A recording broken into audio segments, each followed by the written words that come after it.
મને એમ કહેવામાં આવ્યું કે કૃષ્ણને એમ કીધું અર્જુને રથ લઈ જાવ, લઈ ગયા. બે સેનાને જોઈ અર્જુને કીધું મારા કાકા છે ને દાદા છે ને મામા છે ને આ બધાને મારીને મારે રાજ ભોગવવું માટે હું નહીં લડું એમ કરી અને અર્જુને હથિયાર મૂકી દીધા.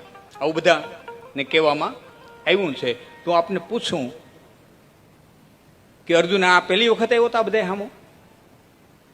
ભીષ્મ, દ્રોણાચાર્ય, કૃપાચાર્ય, અશ્વત્થામા, કર્ણ, વિકર્ણ, ભૂરિશ્રવા, જયદ્રથ આદિ જે ઉભા હતા એના સામું અર્જુન પહેલી વખત લડવા આવ્યો હતો? કોઈ જે લડ્યો નતો? આમાં જેને રસ છે ઇતિહાસમાં મહાભારતમાં એને જોયું છે. અર્જુન કોઈ જે લડ્યો નતો? લડ્યો હતો. વિરાટનગરની ગાયું વાળી તેથી લડ્યો હતો. તેથી દ્રોણાચાર્ય હતા, કૃપાચાર્ય હતા, તેથી ભીષ્મય હતા. અને તેથી તો અર્જુન કાકા મામા ને દાદા કોઈ આડા ન આવ્યો. અટાણે કેમ આડા આવ્યા? ગીતા વાંચો મિત્રો, યુવાનોને કહો વાંચો. ગીતાના પહેલા અધ્યાયની માલિક અજ્ઞુએ વિશ્વનો પ્રશ્ન રજૂ કર્યો છે, વૈશ્વિક પ્રશ્ન છે.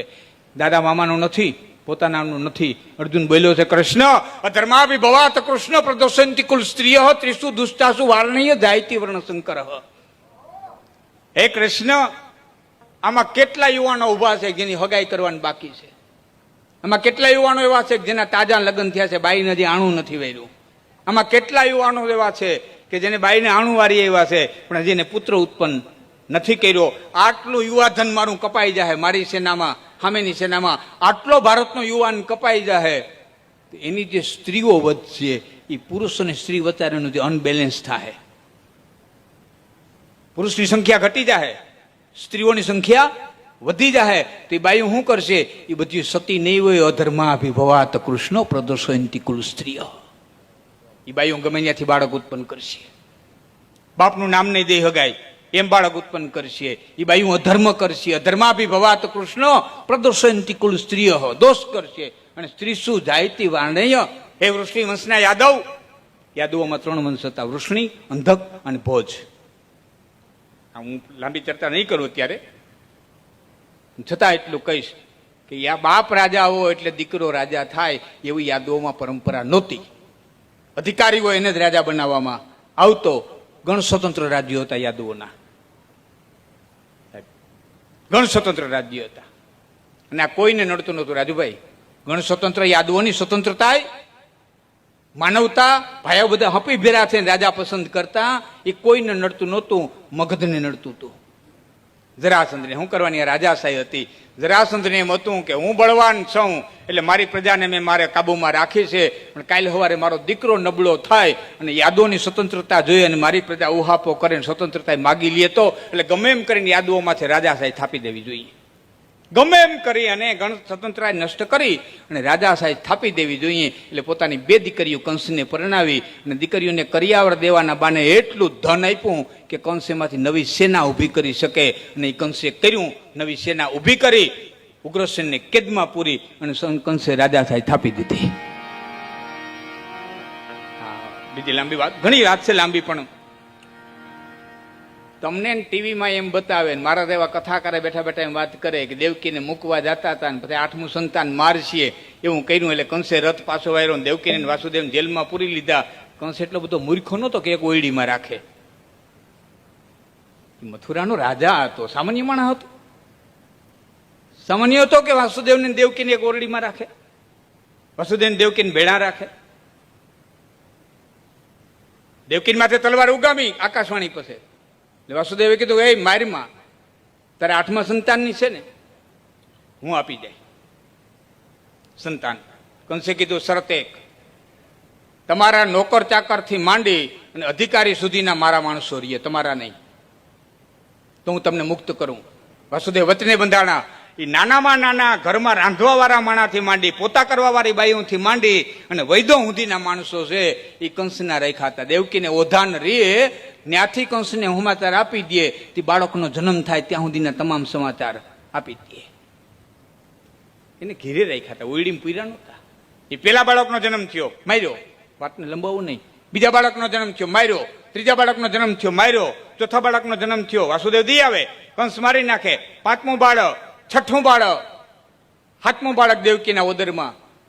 કંસને સમાચાર પૂરેપૂરા મળે, કાયમીના સમાચાર મળે. દેવકીની તબિયત વિશેના તમામ પ્રકારના સમાચાર મળી જાય અને એમાં રોહિણીજી આંટો દેવા આવ્યા. અને એ વખતનું સાયન્સ અટાણે જેમ સેરોગેટ મધર, કોઈ માતાનો ઓદર ખરાબ હોય તો બીજી માતાના ઓદરને ભાડે રાખી અને બાળકની ઉત્પત્તિ કરવામાં આવે અને સેરોગેટ મધર કહેવામાં આવે. આ સાયન્સ ભારત પાસે હતું. તેથી દેવકીના હાથમાં ઓદરનું ગર્ભ પરિવર્તન કરી અને રોહિણીજીના ઓદરની માલિકો મૂકી દીધું અને દેવકીને ગર્ભપાત થઈ ગયો છે. તે ગામડાની ભાષામાં જેને કહોવાવડી કહીએ એવું કહોવાવડી થઈ ગઈ છે. એવા કંસને સમાચાર પહોંચાડી દીધા. પણ કંસના માણસોએ કીધું થાય જ નહીં. વૈદ્યોએ કીધું વાત જ ખોટી. દેવકીની તબિયત પૂર્ણપણે સારી હતી,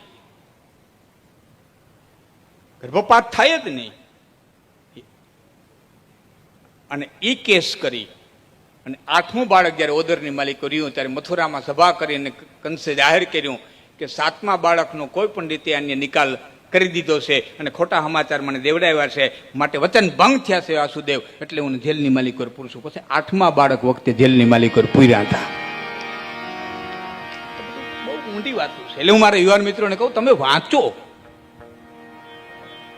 બોલો અર્જુન ધર્માભિ ભવાત કૃષ્ણ પ્રદોષંતિ કુલ સ્ત્રીય ત્રિષુ દુસ્સાસુ વારણેય જાયતી વર્ણ શંકર. હે ઋષિ વંશના યાદવ, એ બાયું જે બાળકને જન્મ દે ને એ અધર્મથી બાળક ઉત્પન્ન કર્યું છે અને બાળક જન્મ છે ને એ વર્ણ શંકર જન્મ છે. શંકરો નરકાય એવા કુલ ધ્યાનામ કુલસ્ય પતંતી એસામ પિત્રો લુપ્ત પિંડોદક ક્રિયા.